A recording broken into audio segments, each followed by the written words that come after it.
ಕೇವಲ ಒಂದೇ ಒಂದು ಎ ಏಜೆಂಟ್ನ ಅನೌನ್ಸ್ಮೆಂಟಿಂದಾಗಿ ಭಾರತದ ಐ ಟಿ ಕಂಪ್ನಿಗಳಲ್ಲಿ ಕ್ರ್ಯಾಶನ್ನು ನಾವು ನೋಡ್ತಾ ಇದ್ದೀವಿ. ಐ ಟಿ ಇಂಡೆಕ್ಸ್ 6-7% ಕ್ರ್ಯಾಶ್ ಆಗುತ್ತೆ. ಹಾಗಾದರೆ ಈ ಎ ಐ ಏಜೆಂಟಿಂದ ಭಾರತದ ಐ ಟಿ ಕಂಪ್ನಿಗಳಿಗೆ ಅಷ್ಟು ದೊಡ್ಡದಾದ ನಷ್ಟ ಆಗುತ್ತಾ?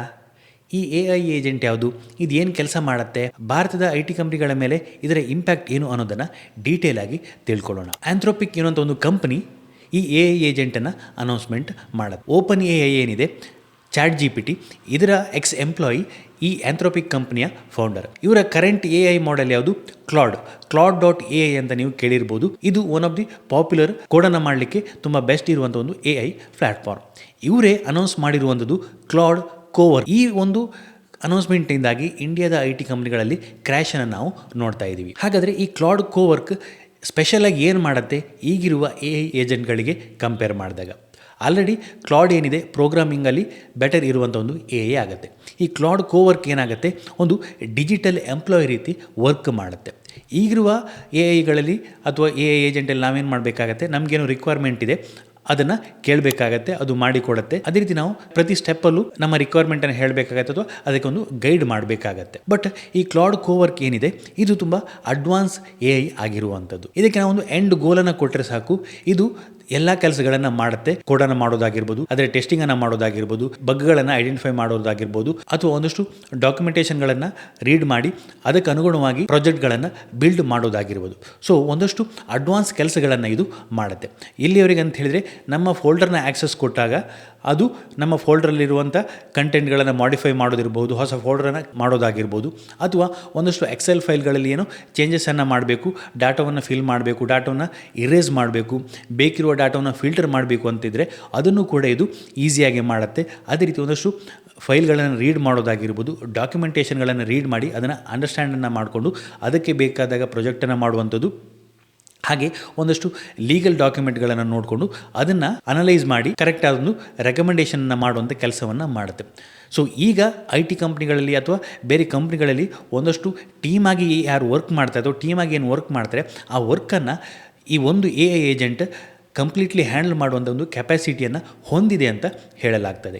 ಈ ರೀಸನಿಂದನೇ ಐ ಟಿ ಕಂಪ್ನಿಯ ಸ್ಟಾಕ್ಗಳಲ್ಲಿ ಒಂದಷ್ಟು ಕ್ರ್ಯಾಶನ್ನು ನಾವು ನೋಡ್ತಾ ಇರುವಂಥದ್ದು. ನಮ್ಮ ಐ ಟಿ ಕಂಪ್ನಿಗಳು ಯಾವ ರೀತಿ ವರ್ಕ್ ಆಗ್ತಾ ಇದ್ದಾವೆ, ಇವರು ಮೇಜರಾಗಿ ಒಂದು ಸರ್ವಿಸ್ ಇಂಡಸ್ಟ್ರಿ ರೀತಿಯಲ್ಲಿ ವರ್ಕನ್ನು ಮಾಡ್ತಾ ಇರುವಂಥದ್ದು. ಸೊ ಇವರು ಫಾರಿನ್ ಕಂಟ್ರಿಗಳಿಂದ ಒಂದಷ್ಟು ಪ್ರಾಜೆಕ್ಟ್ಗಳನ್ನು ಪಡ್ಕೊಳ್ತಾರೆ. ಫಾರ್ ಎಕ್ಸಾಂಪಲ್ US ಇಂದ ಕ್ಲೈಂಟಿಗೆ ಏನೊಂದು ರಿಕ್ವೈರ್ಮೆಂಟ್ ಇರುತ್ತೆ ಅಂತ ಇಟ್ಕೊಳ್ಳಿ, ಅವರ ಕಂಪ್ನಿಗೆ ಏನೊಂದು ರಿಕ್ವೈರ್ಮೆಂಟ್ ಇರುತ್ತೆ, ಏನೊಂದು ಪ್ರಾಜೆಕ್ಟ್ ಆಗಬೇಕಾಗತ್ತೆ. ಇವ್ರು ಏನು ಮಾಡ್ತಾರೆ, ಯಾವ ರೀತಿ ಬೇಕು, ಏನೆಲ್ಲ ಬೇಕು ಏನೊಂದೊಂದು ಡಾಕ್ಯುಮೆಂಟೇಷನನ್ನು ಪಡ್ಕೊಳ್ತಾರೆ. ಹಾಗೆ ಇವರೊಂದು ಟೀಮನ್ನು ಬಿಲ್ಡ್ ಮಾಡ್ತಾರೆ. ಆ ಟೀಮಲ್ಲಿ ಒಬ್ರೊಬ್ಬರಿಗೆ ಒಂದೊಂದು ಕೆಲಸವನ್ನು ಅಸೈನ್ ಮಾಡ್ತಾರೆ. ಬೇಸಿಕ್ ಕೋಡನ್ನು ಒಬ್ಬರು ಮಾಡುವಂಥದ್ದು, ಅಡ್ವಾನ್ಸ್ ಲೆವೆಲ್ ಕೋಡನ್ನು ಇನ್ನೊಬ್ಬರು ಮಾಡುವಂಥದ್ದು, ಟೆಸ್ಟಿಂಗನ್ನು ಇನ್ನೊಬ್ಬರು ಮಾಡುವಂಥದ್ದು, ಅಥವಾ ಬೇರೆ ಬೇರೆ ರೀತಿಯ ಕೆಲಸಗಳನ್ನು ಒಂದು ಟೀಮಾಗಿ ಹ್ಯಾಂಡಲ್ ಮಾಡಿ ಒಂದು ಪ್ರಾಜೆಕ್ಟನ್ನು ಕಂಪ್ಲೀಟ್ ಮಾಡಿ ಕೊಡ್ತಾರೆ. ಸೊ ನೆಕ್ಸ್ಟ್ ಇವರು ಆ ಪ್ರಾಜೆಕ್ಟ್ಗೆ ಎಷ್ಟು ಟೈಮ್ ಬೇಕು, ಎಷ್ಟು ಎಂಪ್ಲಾಯ್ ಇದ್ದಾರೆ ಅನ್ನುವಂಥ ಆಧಾರದ ಮೇಲೆ ಅವರಿಗೆ ಒಂದಷ್ಟು ಚಾರ್ಜನ್ನು ಮಾಡುವಂಥದ್ದು. ಸೊ ಇದರಿಂದಾಗಿ ಇಂಡಿಯನ್ ಐ ಟಿ ಕಂಪ್ನಿಗಳಿಗೆ ರೆವಿನ್ಯೂ ಬರುವಂಥದ್ದು. ಬಟ್ ಈ ಎ ಐ ಏಜೆಂಟಿಂದಾಗಿ ಇವರಿಗೆ ಇಷ್ಟು ದೊಡ್ಡ ಟೀಮ್ ಬೇಕಾಗಿಲ್ಲ ಕರೆಕ್ಟ್. ಅದರಿಂದ ಕಂಪ್ನಿಗೇನು ನಷ್ಟ ಅಂತ ನೀವು ಕೇಳ್ಬೋದು. ಈ ಎ ಐ ಏಜೆಂಟಿಂದಾಗಿ ಕಡಿಮೆ ಜನ ಸಾಕಾಗತ್ತೆ, ಅದೇ ರೀತಿ ಒಂದಷ್ಟು ಈಸಿಯಾಗಿ ವರ್ಕನ್ನು ಮಾಡ್ಬೋದು, ಹಾಗೆ ತುಂಬ ಕಡಿಮೆ ಸಮಯದಲ್ಲಿ ವರ್ಕನ್ನು ಮಾಡ್ಬೋದು, ಹಾಗೆ ತುಂಬ ಕಾಸ್ಟ್ ಎಫೆಕ್ಟಿವ್ ಆಗಿ ವರ್ಕನ್ನು ಮಾಡ್ಬೋದು. ಸೊ ಆ ರೀಸನಿಂದ ಈಗೇನು ಒಂದು ದೊಡ್ಡ ಟೀಮನ್ನು ಕಟ್ಕೊಂಡು ಇವರು ಕ್ಲೈಂಟ್ನ ಪ್ರಾಜೆಕ್ಟನ್ನು ಕಂಪ್ಲೀಟ್ ಮಾಡ್ತಾಯಿದ್ರು, ಮುಂದೆ ಅಷ್ಟು ದೊಡ್ಡ ಟೀಮ್ ಬೇಡ. ಅದೇ ರೀತಿ ಇವರು ಈಗ ಕ್ಲೈಂಟ್ಗೇನು ಚಾರ್ಜ್ ಮಾಡ್ತಾ ಇದ್ದಾರೆ ಅಷ್ಟು ಅಮೌಂಟನ್ನು ಮುಂದೆ ಚಾರ್ಜ್ ಮಾಡಲಿಕ್ಕೆ ಕೂಡ ಆಗೋದಿಲ್ಲ. ಯಾಕೆ ಕೇಳಿದರೆ, ಇನ್ ಕೇಸ್ ಇವರು ಹೈಯರ್ ಅಮೌಂಟನ್ನು ಇನ್ನು ಮುಂದೆ ಕೂಡ ಚಾರ್ಜ್ ಮಾಡಿದರೆ ಇನ್ನೊಬ್ಬ ಕಾಂಪಿಟೇಟರ್ ಹುಡ್ಕೊಳ್ಬೋದು. ಅವನು ಒಂದಷ್ಟು ಸ್ಮಾಲ್ ಟೀಮನ್ನು ಬಿಲ್ಡ್ ಮಾಡಿಕೊಂಡು ಎ ಐನ ಯೂಸ್ ಮಾಡಿಕೊಂಡು ಅದೇ ವರ್ಕನ್ನು ಕಡಿಮೆ ಪ್ರೈಸಲ್ಲಿ ಮಾಡಿಕೊಡ್ಬೋದು. ಈಗಿನ ಐ ಟಿ ಕಂಪ್ನಿಗಳು ಕೂಡ ಈ ಕ್ಲಾಡ್ ಕೋವರ್ಕ್ ಎ ಐನ ಇಂಪ್ಲಿಮೆಂಟ್ ಮಾಡಿದರೂ ಕೂಡ ಅವರಿಗೆ ಈ ಹಿಂದೆ ಏನು ಚಾರ್ಜನ್ನು ಮಾಡ್ತಾಯಿದ್ರು, ಯಾವುದೊಂದು ಸ್ಪೆಸಿಫಿಕ್ ವರ್ಕ್ಗೆ ಈ ಹಿಂದೆ ಏನು ಚಾರ್ಜನ್ನು ಮಾಡ್ತಾಯಿದ್ರು ಅದೇ ರೀತಿಯ ಚಾರ್ಜನ್ನು ಇನ್ನು ಮುಂದೆ ಮಾಡಲಿಕ್ಕೆ ಕೂಡ ಕಷ್ಟ ಆಗುತ್ತೆ.